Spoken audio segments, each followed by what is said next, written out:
e a trouxeram à casa de Abinadab no outeiro, e consagraram a Eleazar o seu filho, para que guardasse a arca do Senhor.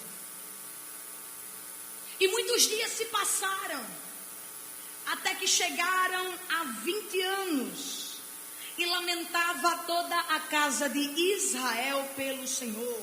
Você pode dizer um amém? Agora você vai folhear um pouco mais a sua Bíblia. Primeiro livro das Crônicas, capítulo 13. Eu quero ler com vocês o versículo 14.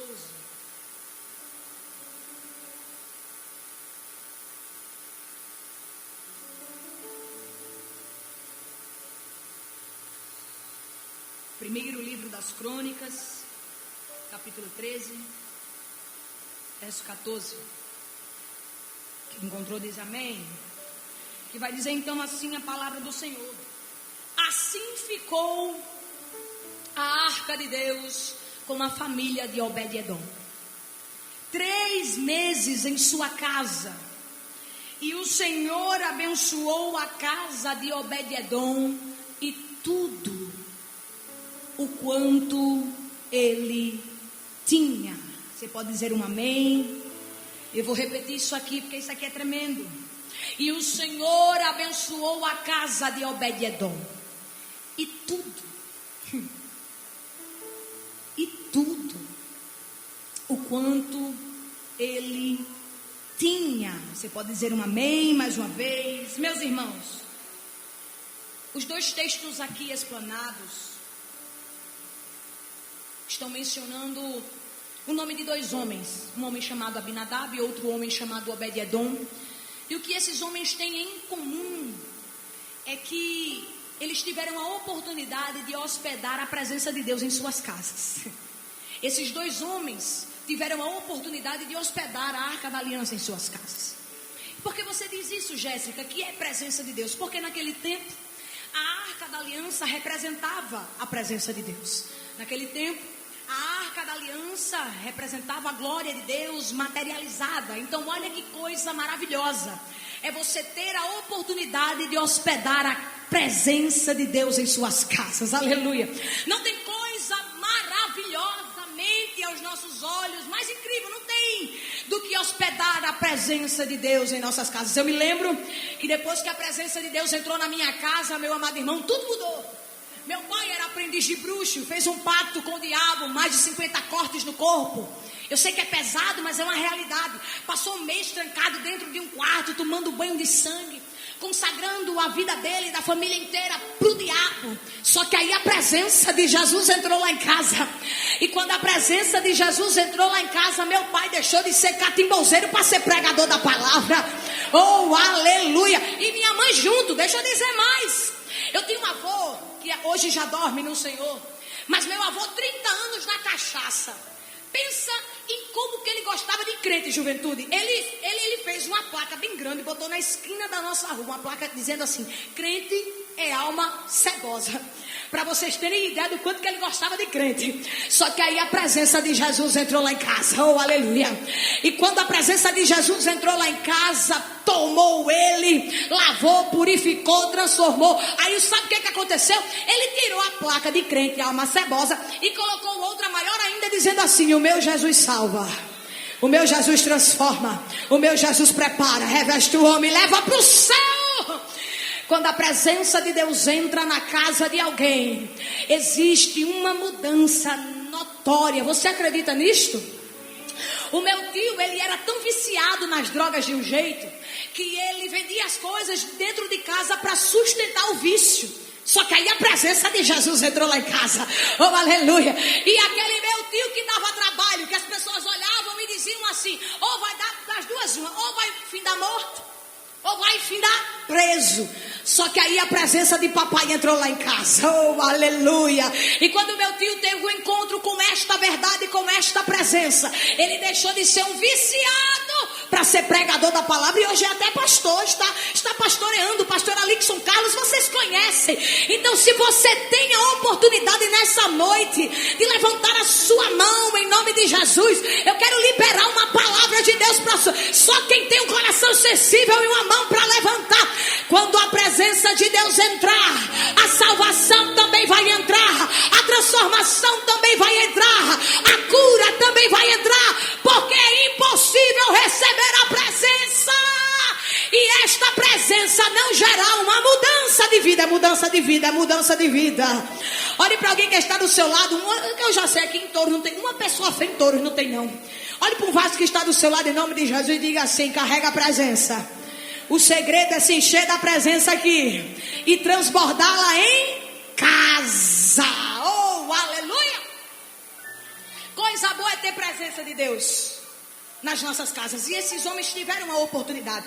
Agora, antes de nós nos debruçarmos da história de como é que a presença foi parar na casa desses homens, primeiro vamos falar desta tal arca. Arca da aliança, presença de Deus. Eu vou dizer de novo, vocês repetem, tá bom? Arca da aliança. É só para saber se vocês estão ligados mesmo. Arca da aliança, presença de Deus, arca da aliança. E dentro dela 3 objetos. Repita comigo, 3 objetos. O primeiro objeto, juventude, que eu quero aqui explanar com vocês é o vaso com maná. Quando a arca da aliança recebeu o vaso com maná, era Deus dizendo que Ele é Deus de providência. Vamos voltar um pouquinho na história, vamos fazer uma retrospectiva aqui. Moisés tirou o povo do Egito. E quando o povo começou a peregrinar no deserto, a fome bateu. E pensa, irmão, uma coisa triste é você caminhar com fome. Agora tu imagina um tantão de gente com fome, reclamando. Aí lá vai o bichinho de Moisés para Deus. Ó, juventude, lá vai o bichinho de Moisés para Deus. Ó, Deus! É o seguinte, meu senhor, o povo está com fome, o povo está reclamando aqui, Karina, o povo está reclamando aqui. E teve até um indivíduo que olhou nas minhas fuças e disse que se soubesse que ia passar esse perrengue aqui no deserto, tinha ficado lá no Egito. Porque isso já é tendencioso, não é não? Minhas irmãs aqui, meus irmãos, isso já é tendencioso, juventude, do ser humano. Quando a gente se depara com um dia mau, a gente quer retroceder, olhar para trás, desistir. E Deus está dizendo para alguém nessa noite: olhar para trás no nível que você está é burrice, para com isso. Porque aquele que te tirou do Egito, Ele é fiel para cuidar de você. Aí Deus vai olhar para Moisés e vai dizer assim: Moisés, fala para o povo que se preocupa não. Sabe por quê? Porque amanhã de manhã eu vou fazer descer maná do céu. Você recebe profecia neste culto? Você recebe profecia? Deus está dizendo para alguém aqui, ó: se preciso for ao teu favor, Ele vai fazer descer maná do céu. Mas passar fome você não passa, passar necessidade você não passa, porque Ele é o Deus que cuida, está cuidando de você nessa noite.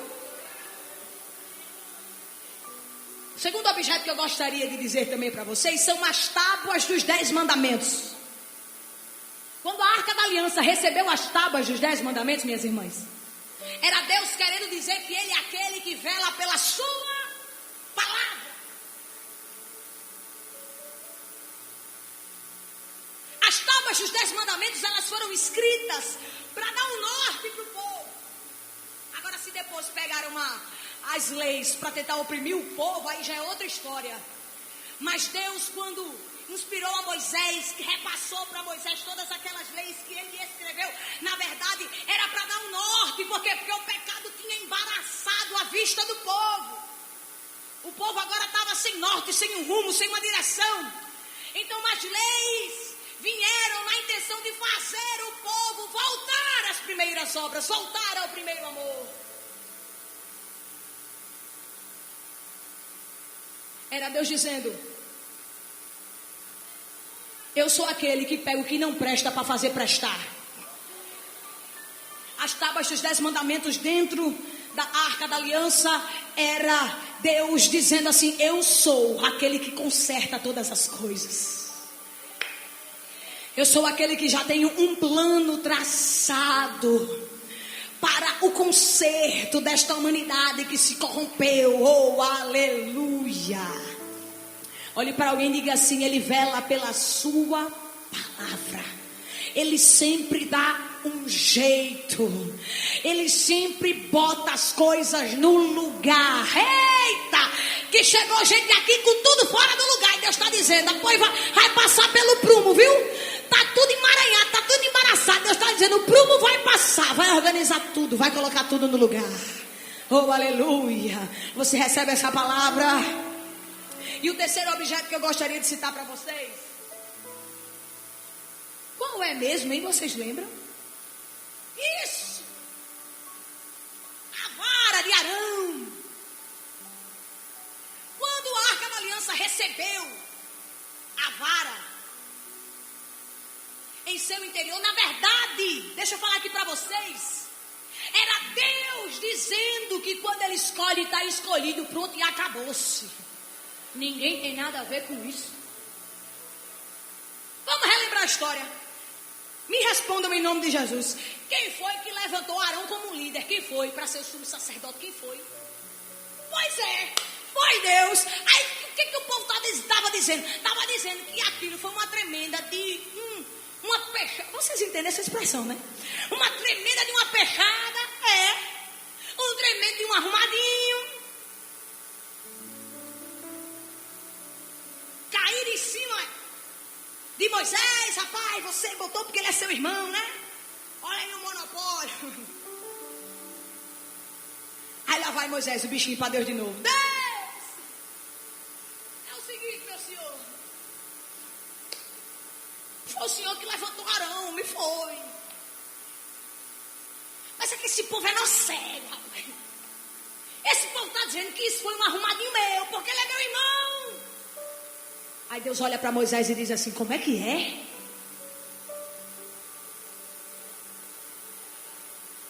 Esse povo está questionando a minha capacidade de escolher. Ei, meu amigo Edivan, faz o seguinte, Moisés. Você vai pegar 12 varas, representando as 12 tribos. E na vara de Levi tu vai botar um nome bem grande assim, ó, Arão. Esconde todas essas varas, meu filho, dentro da tenda do tabernáculo. E amanhã vai ver o que eu vou fazer. Quando for amanhã de manhã, vai lá dar uma curiada para tu ver o que eu vou fazer. E quando foi no outro dia, Moisés, quando abre a tenda, ele vai perceber que uma vara havia florescido. A vara com o nome Arão havia florescido. Você recebe profecia? Então levanta a tua mão. Porque eu vim aqui carregada do Espírito para liberar, rindo para você. Rindo. Tem alguém questionando por que Deus te escolheu. Mas deixa eu lhe dizer, filho. Pode levantar o diabo e seus encarregados. A vara que vai florescer é a tua. Porque quando Ele escolhe, Ele capacita. Quando Ele capacita, Ele usa. E quando Ele usa, coisas extraordinárias acontecem. Chegou alguém aqui com a síndrome de Jeremias. É porque eu não sou. Porque eu não posso. Porque eu não faço. A Deus está dizendo, pois ainda bem. Que você nem é. Que você nem pode. Que você não faz. Sabe por quê? Porque quando você diz que não é, eu me levanto do trono e digo, eu sou. Quando você diz que não pode, eu me levanto do trono e digo, eu posso. Quando você diz que não faz, eu me levanto do trono e digo, eu faço. Este é que é Deus. Você pode dar uma glória? Deixa eu dizer para vocês. Agora nós vamos para o livro de 1 Samuel. A Arca da Aliança, presença de Deus, a Arca da... Esta arca estava na cidade de Siló, livro de 1 Samuel. Sob os cuidados de 2 camaradas, que eu vou dizer um negócio para você. Pensa em 2 cabanos cegos. Porque a Bíblia, ela é tão perfeita de um jeito, que até as imperfeições, ela faz questão de externar, de explanar, de manifestar, para que a gente aprenda com o erro dos outros. A Arca da Aliança estava na cidade de Siló, sob os cuidados de Eli, Ofni e Finéias. Ofni e Finéias eram irmãos, filhos do sacerdote Eli. Só que esses camaradas, eles pintavam o 7 dentro do templo.